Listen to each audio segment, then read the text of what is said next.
Hello friends, എല്ലാവർക്കും നമസ്കാരം. നിങ്ങളേവരും കാത്തിരിക്കുന്ന രേവതിയുടെയും സച്ചിയുടെയും ഇനി വരാനിരിക്കുന്ന വിശേഷത്തിലേക്ക് എല്ലാ കൂട്ടുകാർക്കും സ്വാഗതം. അപ്പം എന്തേ നാളത്തെ വിശേഷം ഞാൻ പറയാത്തത് വേറെ ഒന്നും കൊണ്ടുമല്ല, ഇന്നലെയും മിനിഞ്ഞാന്നൊക്കെ ഞാൻ പറഞ്ഞ വിശേഷം ഇതുവരെ എത്തിയിട്ടില്ല. അപ്പം അതുകൊണ്ട് ഇന്നും എനിക്കത് പറയാൻ തീരെ താല്പര്യമില്ല. നാളത്തെ വിശേഷം ഞാൻ വീണ്ടും നിങ്ങളോട് പറഞ്ഞു കഴിഞ്ഞാൽ ആവർത്തന വിരസതാന്ന് നിങ്ങൾ പറയും. അപ്പൊ വീണ്ടും ചിന്നു റിപ്പീറ്റ് ചെയ്യുന്നു, ഇതുവരെ കഥ അവിടെ എത്തിയിട്ടുമില്ല. ഇന്ന് 2-3 സീനല്ലേ കിട്ടിയിരിക്കുന്നത്, പിന്നെ എങ്ങനെ അവിടെ എത്താനാണ്? അതുകൊണ്ടാണ് അതൊക്കെ അവിടെ നിൽക്കട്ടെ. ഇനി രേവതി പോയി CCTV ദൃശ്യങ്ങളൊക്കെ എടുത്തോണ്ട് വന്ന് സച്ചിയുടെ വണ്ടി പോലീസ് സ്റ്റേഷനിൽ നിന്ന് ഇറക്കട്ടെ. അതുവരെ അവിടെ നിൽക്കട്ടെ. അതുവരെ ഞാൻ നിങ്ങളോട് പറഞ്ഞായിരുന്നല്ലോ, അതുവരെ എത്തട്ടെ. അത് കഴിഞ്ഞിട്ട് ഞാൻ ബാക്കി കഥയുമായിട്ട് വരാം. അപ്പൊ ഇനിയിപ്പം ഞാൻ പറയാൻ പോകുന്നത് നമ്മുടെ ശ്രുതിയുടെ കള്ളത്തരങ്ങൾ കുറച്ച് കണ്ടുപിടിക്കുന്നത് എങ്ങനെയാണെന്നൊക്കെയല്ലേ. ശ്രുതിയുടെ കള്ളത്തരങ്ങൾ കണ്ടുപിടിക്കുന്നത് നിങ്ങൾക്ക് ഭയങ്കര ഇഷ്ടമൊക്കെയാണെന്ന് എനിക്കറിയാം.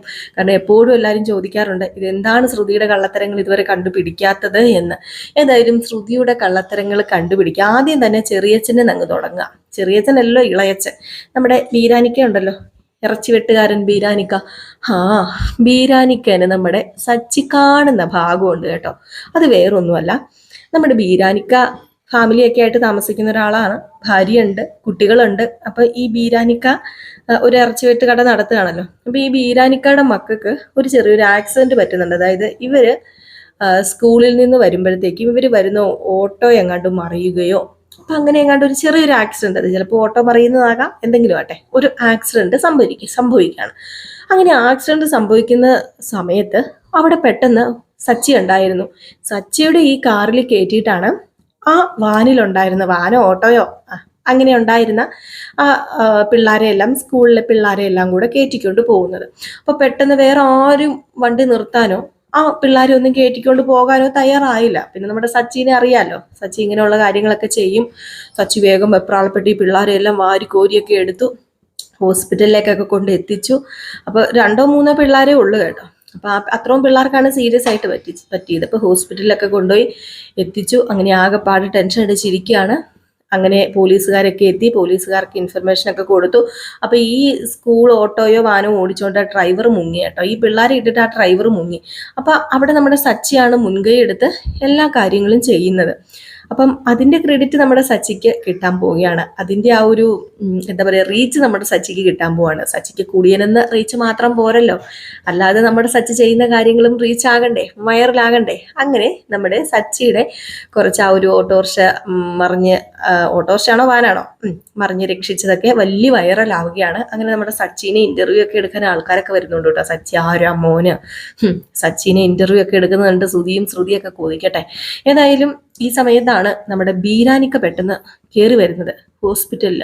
ബീരാനിക്ക കയറി വരുന്നു, കൊച്ചിന്റെ അടുത്ത് വരുന്നു. ബീരാനിക്ക ഇങ്ങ് വരുവാണ്. ബീരാനിക്കനെ കണ്ടത് സച്ചി പെട്ടെന്ന്, അയ്യോ നല്ല പരിചയമുണ്ടല്ലോ എന്ന് പറഞ്ഞ് പെട്ടെന്ന് ചെന്ന് നോക്കിയപ്പോഴത്തേക്ക്, അയ്യോ ഇത് പൗഡർ ഇടത്തിയുടെ ഇളയച്ചനല്ലേ, അത് കൊള്ളാലോ എന്നും പറഞ്ഞാണ് പുള്ളിക്കാരൻ വരുന്നത് കേട്ടോ. ആര്? നമ്മുടെ സച്ചി വരുന്നത്. സച്ചി വന്നിട്ട്, അല്ല നിങ്ങൾ എന്താ ഇവിടെ? അപ്പൊ പെട്ടെന്ന് ബീരാനിക്കയ്ക്ക് ഈ ഒരു സിറ്റുവേഷനിൽ എന്ത് ചെയ്യാനായിട്ട് പറ്റും? നുണ പറയാൻ പറ്റുമോ? തൻ്റെ മക്കൾ അവിടെ രക്തം വാർന്ന് കിടക്കുകയാണ്. അപ്പൊ അതുകൊണ്ട് നമ്മുടെ ബീരാനിക്ക ഒന്നും മിണ്ടുന്നില്ല കേട്ടോ. ബീരാനിക്ക ഒന്നും പറയുന്നുമില്ല. അപ്പോഴത്തേക്കും തൊട്ടടുത്ത് നിന്ന് ഒരാൾ പറഞ്ഞു, ദേ ഇക്കാടെ മക്കളെ രക്ഷിച്ച ആളാട്ടോ ഇത്. ഇവരില്ലായിരുന്നുവെങ്കിൽ മിക്കവാറും ഇക്കടെ മക്കളെ ആരും രക്ഷിക്കാൻ ഉണ്ടാവില്ലായിരുന്നു. കാരണം അതിലെ കൂടെ അങ്ങോട്ടും ഇങ്ങോട്ടും തുരുതുരാ വണ്ടികളൊക്കെ പോയിട്ട് ഒരു ഉപകാരവും ഇല്ലായിരുന്നു. അങ്ങോട്ടും ഇങ്ങോട്ടൊക്കെ വണ്ടികൾ പാസ് ചെയ്യുന്നുണ്ടായിരുന്നു. ഞങ്ങളൊന്നും പറഞ്ഞിട്ടൊന്നും ആരും വണ്ടി കയറ്റാൻ തയ്യാറായില്ല. ആർക്കും റിസ്ക് എടുക്കാൻ വയ്യുന്നേ. ഈ കാലത്ത് അങ്ങനെയാണല്ലോ, അവനവന്റെ കാര്യം നോക്കി ജീവിക്കും. ദേ ഈ നിൽക്കുന്ന സച്ചിയാണ് ഇക്കാന്റെ മക്കളെ രക്ഷിച്ച് ഇവിടെ കൊണ്ടുവന്നേക്കുന്നത്. അപ്പോഴത്തേക്കും തന്നെ നമ്മുടെ ബീരാനിക്കൊക്കെ ഒരു നന്ദി പോലും പറയാതിരിക്കാൻ പറ്റത്തില്ലാത്തൊരവസ്ഥ. അപ്പം പറഞ്ഞു, ഹലോ, അല്ല ഇക്കയോ? അല്ല നിങ്ങള് ശ്രുതി പൗഡർ ഇടത്തിയുടെ ഇളയച്ചനല്ലേ? അതേപോലെ ഉണ്ടല്ലോ എന്ന് പറഞ്ഞപ്പോഴത്തേക്കും, അത് പിന്നെ സത്യം പറഞ്ഞോണം. ദേ ഞാൻ നിങ്ങളുടെ മക്കളെ രക്ഷിച്ചതിന്റെ നന്ദി നിങ്ങൾ എന്നോട് കാണിക്കണ്ട, പോട്ടെ. നിങ്ങൾ എനിക്ക് വേറെ ഒന്നും ചെയ്യണ്ട, നിങ്ങളുടെ ആരുമല്ല ഞാൻ. പക്ഷെ സത്യം അതെനിക്ക് അറിഞ്ഞേ പറ്റൂ. ഈ കള്ളത്തരം കാണിക്കാനേ സച്ചിക്ക് ഇഷ്ടമല്ല. ഏതായാലും നിങ്ങളുടെ മനസ്സിൽ ഇപ്പൊ തോന്നുന്നുണ്ടായിരിക്കുമല്ലോ, നിങ്ങളുടെ മക്കളെ രക്ഷിച്ച ദൈവദൂതനാണ് ഞാനെന്നൊക്കെ. അങ്ങനെ തോന്നിയില്ലെങ്കിലും ഇനിയിപ്പൊ എനിക്ക് സാരമില്ല. പക്ഷെ എനിക്ക് സത്യങ്ങളൊക്കെ അറിഞ്ഞേ പറ്റുള്ളൂ. അല്ല, ഈക്കന്റെ പേരെന്നാ? അപ്പോഴത്തേക്കുമാണ്, അയ്യോ ഇക്കാനെ അറിയില്ല, ഇക്ക ഫേമസ് ആ, ഇക്ക നമ്മുടെ ഇറച്ചി വെട്ടുകാരൻ. മിനിറ്റ് നേരം കൊണ്ട ഒരു പോത്തിനെ ആടിനെയൊക്കെ വെട്ടി കശാപ്പ് നടത്തി വിടുന്നതെന്നൊക്കെ ഇങ്ങനെ പറയുകയാണ്. അപ്പോഴത്തേക്കും കശാപ്പോ? ഓഹോ, വെറുതെ അല്ലല്ലേ ഇളയച്ചൻ ഇടയ്ക്ക് ആടിന്റെയും മാടിന്റെയും വെട്ടിന്റെ ഒക്കെ കാര്യം പറയുന്നത്. ഇളയച്ചൻ ഏതായാലും ഇപ്പൊ ഞാൻ ശല്യപ്പെടുത്തുന്നില്ല. കാരണം ഇപ്പൊ ഇളയച്ചൻ ഇച്ചിരി സങ്കടത്തിലൊക്കെ അല്ലേ. ഇളയച്ചന്റെ മക്കള് ഇതേ കിടക്കുന്നു. അപ്പം അതുകൊണ്ട് ഇളയച്ചന്റെ മക്കൾക്ക് ഭേദമൊക്കെ ആകട്ടെ, ആശുപത്രിയിൽ നിന്നൊക്കെ ഒന്ന് ഇറങ്ങട്ടെ, അത് കഴിഞ്ഞ് ഇളയച്ചനെ ഞാൻ പിടിച്ചോളാന്ന് പറഞ്ഞിട്ട് നമ്മുടെ സച്ചി അവിടുന്ന് നേരെ വിട്ടടിച്ചു പോരുകയാണ്. ബീരാനിക്കാക്ക് ഈ സമയം എന്ത് ചെയ്യണം എന്നറിയില്ല കേട്ടോ. ബീരാനിക്കാണെങ്കിൽ മക്കളുടെ കാര്യം നോക്കണം, അതോ ഇനിയിപ്പം നമ്മുടെ ശ്രുതിയോട് കാര്യങ്ങൾ വിളിച്ചു പറയണം. അപ്പൊ അതുകൊണ്ട് ആ ഒരു തിരക്കിൽ ശ്രുതിയോടൊന്നും പറയാനും നിന്നില്ല. അതുമല്ല, സച്ചി നല്ലൊരു മനുഷ്യനാണ് എന്ന് നമ്മുടെ ബീരാനിക്കാന് മനസ്സിലായിട്ടോ.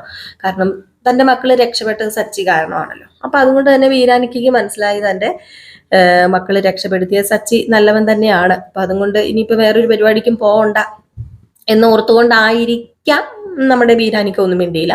ബീരാനിക്ക അവിടെ സൈലന്റ് ആയി. പക്ഷെ നമ്മുടെ സച്ചി അങ്ങനെ സൈലന്റ് ആവുമോ?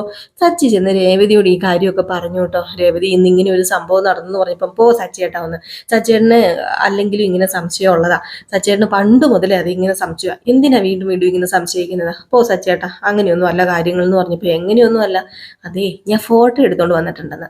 സച്ചി ഇതിന്റെ ഇടയ്ക്ക് ഫോട്ടോ എടുത്തായിരുന്നു. അപ്പൊ ഫോട്ടോ എടുത്തു കഴിഞ്ഞപ്പോഴത്തേക്ക് രേവതി പറഞ്ഞു, അയ്യോ ശരിയാണല്ലോ സച്ചേട്ടാ, ഇത് ഇത് മലേഷ്യയിലുള്ള ഇളയച്ചനെ പോലെ തന്നെ ഉണ്ടല്ലോ. അല്ല സച്ചേട്ടാ, ഈ ഒരാളെ പോലെ 7 പേരുണ്ടെന്നൊക്കെ പറഞ്ഞു കേട്ടിട്ടില്ലേ? ചിലപ്പോ അതുപോലെ ആയിരിക്കും. അയ്യോ എന്റെ പൊട്ടി, ഒന്ന് നീ മിണ്ടാതിരിക്കുക. ഒരാളെ പോലെ 7 പേര്, അതെ നീ ഒന്ന് മിണ്ടാതിരുന്നേ. ഇത് സത്യം പറഞ്ഞാല് ശ്രുതി ഏടത്തിയുടെ കള്ളത്തരം തന്നെയാണ്. ഏടത്തി കുറെ കള്ളത്തരം കളിക്കുന്നുണ്ടല്ലോ. ഏതായാലും ഈ കള്ളത്തരത്തിന് വിരാമം കുറിക്കുന്നത് ഈ സച്ചി തന്നെ ആയിരിക്കും. ഈ സച്ചിനെയും അതുപോലെ രേവതി നിന്നെയും ഒരുപാട് നാണം കെടുത്തിയില്ലേ എല്ലാവരുടെയും മുമ്പിൽ വെച്ച്. നീ കുടിയന്റെ ഭാര്യയാണെന്നോ ഒക്കെ പറഞ്ഞ് നിന്റെ വായ അടപ്പിച്ചില്ലേ?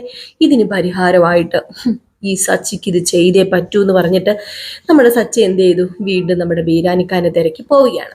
അങ്ങനെ ബീരാനിക്കായുടെ വീട്ടിലേക്ക് ചെല്ലുകയാണ്. അങ്ങനെ ബീരാനിക്കായുടെ വീട്ടിലേക്ക് ചെന്ന് കഴിഞ്ഞപ്പോൾ ബീരാനിക്ക പറഞ്ഞു, ദേ ഇതാണ് നമ്മുടെ മക്കളെ രക്ഷിച്ച ആളെന്നൊക്കെ പറഞ്ഞ് സച്ചിനെ കാണിച്ചു കൊടുക്കുന്നുണ്ട്. അപ്പം ഭാര്യ കയറി വന്നിരിക്കൂ എന്നൊക്കെ പറയുകയാണ്. ഏതായാലും ഈ ഒരു സമയത്ത് ബീരാനിക്ക തന്നെ പറയുക, സച്ചി എന്നോട് ക്ഷമിക്കണം, നിങ്ങൾ പറയുന്ന ഈ ഇളയച്ചൻ അത് ഞാൻ തന്നെയാണ്. അത് എൻ്റെ ഒരു അഭിനയ മോഹം കാരണം ഞാൻ അതൊക്കെ ചെയ്തതാ. എനിക്ക് അഭിനയിക്കാൻ ഭയങ്കര ഇഷ്ടമാണ്. അപ്പോൾ ഒരു ചാൻസ് തരാമെന്ന് പറഞ്ഞപ്പം ഞാൻ അങ്ങനെ അഭിനയിച്ചതാ. അപ്പം പൗഡറെടുത്തി നിങ്ങളെ കൊണ്ട് അഭിനയിപ്പിച്ചതാ. അത് ആ മേഡവും പിന്നെ വേറൊരു മേഡവും ഉണ്ടായിരുന്നു, ആ മീര എന്ന് പറയുന്നത്. ആ പെങ്കൊച്ചിനെ എനിക്ക് അറിയാവുന്നത്. ആ പെങ്കൊച്ചാ പറഞ്ഞത്, ഇങ്ങനെ അഭിനയിച്ചു കഴിഞ്ഞിട്ടുണ്ടെങ്കിൽ ദേ പ്രിയദർശൻ്റെ സിനിമയോ മോഹൻലാലിൻ്റെ സിനിമയോ ഒക്കെ ഉണ്ട്, അപ്പോൾ അതിൽ എന്നെ അഭിനയിപ്പിക്കാം എന്നൊക്കെ പറഞ്ഞ് എന്നെ ഇങ്ങനെ ആഗ്രഹിപ്പിച്ചു.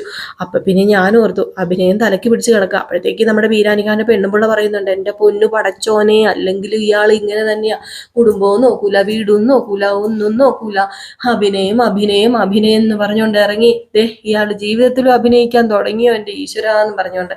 അപ്പോഴത്തേക്കാണ് നമ്മുടെ ബീരാനിക്ക പറഞ്ഞു, നീ മിണ്ടായിരിക്കടി എന്ന് പറഞ്ഞു. അപ്പോഴത്തേക്കും ഞാൻ മിണ്ടാതിരുന്നിട്ട് എന്തിനാ, നിങ്ങളിങ്ങനെ അഭിനയിക്കുന്നത് എന്തിനാ മനുഷ്യ, വെറുതെ നിങ്ങൾ ഓരോ കുലുമാലുണ്ടാക്കി വെക്കാനല്ലേ എന്ന് ചോദിച്ചപ്പോഴത്തേക്ക് സച്ചു പറഞ്ഞു, ഹേയ് ഇല്ല ചേച്ചി, കുഴപ്പമൊന്നുമില്ല, പ്രശ്നമൊന്നുമില്ല, ബീരാനിക്ക ഗുലുമാലൊന്നും ഉണ്ടാക്കി വെച്ചിട്ടില്ല. പക്ഷേ ഈ ബീരാനിക്ക പറയുന്ന ശ്രുതി ഉണ്ടല്ലോ, അതെന്റെ ഏടത്തിയാണെന്ന് അറിയാലോ. പുള്ളിക്കാരി എന്തുകൊണ്ടാണ് ബീരാനിക്കാനെ ഇളയച്ചനായിട്ട് അങ്ങോട്ടേക്ക് കൊണ്ടുവന്നത്, അതിന്റെ പിന്നിൽ എന്തെങ്കിലും കാര്യം അറിയാമോ എന്നൊക്കെ ഇങ്ങനെ ചോദിച്ചു.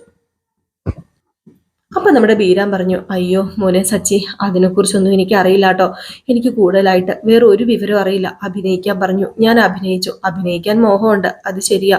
എനിക്ക് കമലഹാസനായിട്ടും രജനീകാന്തായിട്ടും മോഹൻലാലായിട്ടും അങ്ങനെ ലോകം അറിയപ്പെടുന്ന ഒരു സിനിമാ നടനാണെന്ന് ഭയങ്കര ആഗ്രഹമായിരുന്നു. ആഗ്രഹം തോന്നിപ്പോയി, അതുകൊണ്ടാണ് ഞാൻ ഇങ്ങനെ ചെയ്തത്. ദേ ഞാനാണ് ഈ സത്യം തുറന്നു പറഞ്ഞെന്നറിഞ്ഞാലേ എന്നെ വെച്ചേക്കില്ല, ചിലപ്പം വക വരുത്തും. അതുകൊണ്ട് ദയവ് ചെയ്ത് ഈ സത്യങ്ങളൊന്നും തുറന്നു പറയരുത് കേട്ടോ. ഇല്ല, വീരാനിക്കയ്ക്ക് ഏതായാലും പ്രശ്നമൊന്നും ഉണ്ടാവില്ല, വീരാനിക്ക സേഫാണ് എന്നൊക്കെ പറഞ്ഞിട്ട് നമ്മുടെ സച്ചി അവിടെ നിന്ന് ചന്ദ്രോദയത്തിലേക്ക് വരികയാണ്. സച്ചിക്ക് കിട്ടിയ തുറുപ്പു ചീട്ടല്ലേ.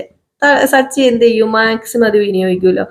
നമ്മുടെ രേവതിയുടെ അടുത്ത് വന്നിട്ട് പറഞ്ഞു, രേവതി ദേ എല്ലാം ഞാൻ റെക്കോർഡ് ചെയ്തിട്ടുണ്ട്, എല്ലാം എൻ്റെ കയ്യിലുണ്ട്, നീ ഇത് അതിവിശുദ്ധമായിട്ടിരുന്ന് കേൾക്കാൻ പറഞ്ഞു. രേവതി ഇത് കേട്ട് കഴിഞ്ഞപ്പോൾ തലയിൽ കൈവച്ച് പോയിട്ടു. അപ്പൊ സച്ചേട്ടൻ പറഞ്ഞത് ശരിയായിരുന്നല്ലോ. അപ്പൊ ശ്രുതി ഇത്രയും നാളും നമ്മളെ പറ്റിക്കുകയായിരുന്നോ? അത് ഇളയച്ചനല്ലായിരുന്നോ? അപ്പം അവളുടെ അച്ഛനും ഇളയച്ചനൊക്കെ എന്ത് ചെയ്യും? അവളുടെ അച്ഛനും ഇളയച്ചനൊക്കെ എന്തെന്ന് ദൈവത്തിനറിയാം. ഇങ്ങനെ ഒരു നുണ അവള് പറഞ്ഞിട്ടുണ്ടെങ്കിൽ അവളുടെ പിന്നിൽ വേറെ എന്തൊക്കെയോ നുണകള് മണക്കണുണ്ട്. അത് ഉറപ്പായ കാര്യം തന്നെ. തൽക്കാലം ഈ വിവരം നമ്മൾ രണ്ടും മാത്രം അറിഞ്ഞാൽ മതി, വേറെ ആരും പുറത്തറിയണ്ട. ബാക്കി വിവരം ഞാൻ അന്വേഷിച്ച് കണ്ടുപിടിച്ചിട്ട് എന്താണെന്ന് വെച്ച് കഴിഞ്ഞിട്ടുണ്ടെങ്കിൽ നമുക്ക് ചെയ്യാം. അല്ലാതെ പെട്ടെന്ന് എടുത്തോ പിടിച്ചോ എന്നും പറഞ്ഞ് ഈ വിവരം പറഞ്ഞു കഴിഞ്ഞാൽ അവള് ചിലപ്പം വേറെ വല്ല തന്ത്രങ്ങളും കൊണ്ടുവരും. ആരാ മോള്, അവളുണ്ടല്ലോ, അവള് പഠിച്ച കള്ളിയാ. ആ 25 ലക്ഷം രൂപയുണ്ടല്ലോ, ആ 25 ലക്ഷം രൂപ എവിടെന്നാ കിട്ടിയതെന്ന് ആദ്യം കണ്ടുപിടിക്കണം. അവക്ക് അച്ഛനും ഇല്ല, അമ്മയും ഇല്ല, ഈ പറയുന്ന ഇളയച്ചനും ഇല്ല. ഇവളെ എവിടെയോ തെണ്ടി തിരിഞ്ഞ് നടന്നവള് തന്നെയാ, അതെനിക്ക് ഉറപ്പാ. എന്റെ അമ്മയില്ലേ, ചന്ദ്രമതിയുടെ അത്യാഗ്രഹം കാരണമാണല്ലോ അവൾ ഇങ്ങോട്ട് കയറി വന്നത്. അതുകൊണ്ട് എൻ്റെ അമ്മയുടെ കണ്ണടപ്പിക്കാൻ വേണ്ടിയാണ് അവൾ ഇങ്ങനെയൊക്കെ ചെയ്തു കൂട്ടുന്നത്. ഏതായാലും ഇതിനൊരു അവസാനം കുറിച്ചല്ലേ പറ്റൂ രേവതി എന്നൊക്കെ പറഞ്ഞ് രേവതിയോട് ഇങ്ങനെ പറഞ്ഞു. രേവതിക്ക് വീണ്ടും വിശ്വസിക്കാനാവുന്നില്ല കേട്ടോ. രേവതി ഈ കാര്യം ലക്ഷ്മിയോടും അതുപോലെ ദേവുവിനോടും ഒക്കെ ചെന്ന് സംസാരിക്കുന്ന ഒരു സീനും കാണിക്കുന്നുണ്ട്. അപ്പൊ നമ്മുടെ ലക്ഷ്മി പറഞ്ഞു, വേണ്ട മോളെ, വേറെ ഒന്നിനും പോകണ്ട കേട്ടോ, എന്തിനാ വെറുതെ ആ പെങ്കൊച്ചിന്റെ ജീവിതം തകർക്കുന്നത്. ഇനിയിപ്പോ അച്ഛനും അമ്മയും ഇല്ലെങ്കിൽ തന്നെ അവര് ജീവിച്ചു തുടങ്ങിയവരല്ലേ എന്നൊക്കെ പറയുന്നുണ്ട്. രേവതി അപ്പൊ പറയുന്നുണ്ട്, അതൊക്കെ ശരിയമ്മേ, പക്ഷെ കള്ളത്തരം പറഞ്ഞ് ഒരിക്കലും ഒന്നും നേടാൻ പാടില്ലല്ലോ. അപ്പൊ അതെന്താണെന്ന് കണ്ടുപിടിക്കണമെന്ന് സച്ചേട്ടന് ഒരു വാശിയുണ്ട്. അതുകൊണ്ട് സച്ചേട്ടൻ ഇതെല്ലാം കണ്ടുപിടിക്കണം എന്നൊക്കെ പറഞ്ഞു തന്നെയാണ് ഇരിക്കുന്നത്. ആ വീഡിയോ സച്ചേട്ടന്റെ കയ്യിലുണ്ടെന്ന് പറയുന്നുണ്ട് കേട്ടോ. അപ്പൊ ഇതിനിടയ്ക്ക് കുറെ സംഭവങ്ങൾ ഇനിയും വരാനിരിപ്പുണ്ട് കേട്ടോ. അപ്പൊ ഞാൻ ഈ കാര്യം പറഞ്ഞത് വേറെ ഒന്നും കൊണ്ടുമല്ല, ഇന്ന് നിങ്ങൾ വെയിറ്റ് ചെയ്തിരിക്കും എന്നറിയാം എനിക്ക് തന്നെ. അപ്പൊ ഞാൻ ഇന്നലെ പറഞ്ഞു കഴിഞ്ഞാൽ ശരിയാവില്ലല്ലോ. കാരണം നാളെ വരാൻ പോകുന്നത് നമ്മുടെ രേവതി സച്ചിനെ ആശ്വസിപ്പിക്കുന്നതും അതുപോലെ തന്നെ ചന്ദ്രയ്ക്ക് ആ ഒരു വയറ്റിളക്കമാണല്ലോ. അപ്പം ആ ഒരു വയറ്റിളക്കം മാറാൻ വേണ്ടി രേവതി എന്തൊക്കെയോ മരുന്ന് കൊടുക്കുന്നതും അതിനോടൊപ്പം തന്നെ ഈ CCTV ദൃശ്യങ്ങൾ എടുക്കാൻ വേണ്ടി ആ ബിവറേജില് ബാറിൽ പോകുന്നതും ഒക്കെയാണ്. അപ്പൊ ആ ഒരു ഭാഗമൊക്കെയാണ് നമ്മൾ നാളെ കാണാൻ പോകുന്നത്. പിന്നെ സച്ചി പോലീസ് സ്റ്റേഷനിൽ പോകുന്നത്. അപ്പൊ അത് ഞാൻ ഇന്നലെ പറഞ്ഞിട്ടുണ്ടായിരുന്നു. അപ്പൊ ഇന്നൂടെ പറഞ്ഞാല് അത് റിപ്പീറ്റ് ആയി പോകില്ലേ. അപ്പൊ അതുകൊണ്ടാണ് കേട്ടോ എൻ്റെ പ്രേക്ഷകർ വെറുതെ എന്നെ പൊങ്കാലയിടും. അതുകൊണ്ടാണ് ഇങ്ങനെ എപ്പോഴും പറയാറുണ്ട്, ഓരോന്നൊക്കെ പറഞ്ഞ് ഇങ്ങനെ പറയാറുണ്ട്. വീണ്ടും വീണ്ടും ഇത് തന്നെയാ, 2-3 ആഴ്ച ആയാലോ ഇതേ കിടന്ന് അങ്ങോട്ട് മെഴുകാൻ തുടങ്ങിയിട്ടെന്ന്. അപ്പൊ അതുകൊണ്ടാട്ടോ. ഏതായാലും കാത്തിരിക്കുക. നാളത്തെ ഫുൾ വിശേഷവുമായിട്ടായിരിക്കും ഞാൻ ഇനി വരിക. ഇനിയിപ്പം നയനയുടെയും ആദർശിൻ്റെയും നാളത്തെ പ്രേമവിശേഷം നമ്മൾ വൈകിട്ടിടാം കേട്ടോ. പിന്നെ നമ്മൾ പ്രത്യേകിച്ച് എടുത്ത് പറയാനുള്ളത്, പുതിയൊരു കഥ വന്നിട്ടുണ്ടല്ലോ. ആ കഥ നമ്മൾ നമ്മുടെ റിയൽ സ്റ്റോറിയിൽ ചെയ്യുന്നുണ്ട്. ആവശ്യമുള്ളത് നമ്മുടെ കമ്മ്യൂണിറ്റിയിൽ കയറി നോക്കിയാൽ മതി. ഞാൻ ലിങ്ക് അവിടെ കൊടുത്തിട്ടുണ്ട് കേട്ടോ. അപ്പൊ നമ്മുടെ പുതിയ അലീനയുടെ കഥയാണ്. നമ്മളതിൽ ഫുൾ വിശേഷവും പ്രേമവിശേഷവും ചെയ്യുന്നുണ്ട്. നല്ല കഥയാണ് കേട്ടോ. ഒരു അനാഥയായ പെൺകുട്ടി, അനാഥയല്ല, എല്ലാവരും ഉണ്ടായിട്ടും അനാഥയായ ഒരു പെൺകുട്ടി, അതായത് അവിഹിതത്തിൽ പിറന്ന ഒരു പെൺകുട്ടി, ആ അവിഹിതത്തിൽ പിറന്നവളായി പോയതിന്റെ പേരിൽ പുറന്തള്ളപ്പെട്ട ഒരു പെൺകുട്ടിയുടെ കഥയാണ്. അപ്പൊ ആ കഥ കാണാൻ താല്പര്യമുള്ളവർ നമ്മുടെ റിയൽ സ്റ്റോറി പോയി നോക്കിയാൽ മതി കേട്ടോ. അപ്പൊ എല്ലാവർക്കും വീണ്ടും നല്ലൊരു ദിവസം എന്നൊന്നും പറയാൻ പറ്റില്ല. ഇനിയിപ്പം ഉച്ച കഴിഞ്ഞു. അപ്പം നല്ലൊരു സായാഹ്നമൊക്കെ ആശംസിച്ചുകൊണ്ട് നിർത്തുകയാണ്. അപ്പം നിങ്ങളുടെ സ്നേഹത്തിനും സപ്പോർട്ടിനും ഒക്കെ ഒരുപാട് നന്ദിയുണ്ട് കേട്ടോ. വീണ്ടും ഈ സ്നേഹവും അതുപോലെ തന്നെ നിങ്ങളുടെ സപ്പോർട്ടുകളായിട്ട് ലൈക്കുകളാണ് ഞാൻ പ്രതീക്ഷിക്കുന്നത്. അതുപോലെ ആദ്യമായിട്ട് കാണുന്നവരൊക്കെ ഒന്ന് സബ്സ്ക്രൈബ് ചെയ്ത് വെക്കുക. നമ്മുടെ വീഡിയോ കാണാൻ താല്പര്യമുള്ളവരാണെങ്കിൽ കേട്ടോ, ഈ മോഡൽ വീഡിയോ കാണുന്നവരാണെങ്കിൽ, നമ്മുടെ റിവ്യൂസ് ഒക്കെ കാണാൻ ഇഷ്ടമുള്ളവരാണെങ്കിൽ തീർച്ചയായിട്ടും നമ്മുടെ ചാനൽ സബ്സ്ക്രൈബ് ചെയ്ത് വെച്ചോളൂ. 100% നമ്മൾ പറയുന്നത് ശരിയായ കാര്യങ്ങൾ തന്നെയാണ്. ശരിയായ കാര്യങ്ങളാണ് നമ്മൾ ഈ ചാനലിൽ ഇടാറുള്ളൂ കേട്ടോ. എല്ലാവർക്കും ടാറ്റ ബൈ ബൈ. ഒരു ലൈക്ക് അടിച്ചിട്ട് പോകാൻ മറക്കരുതേ.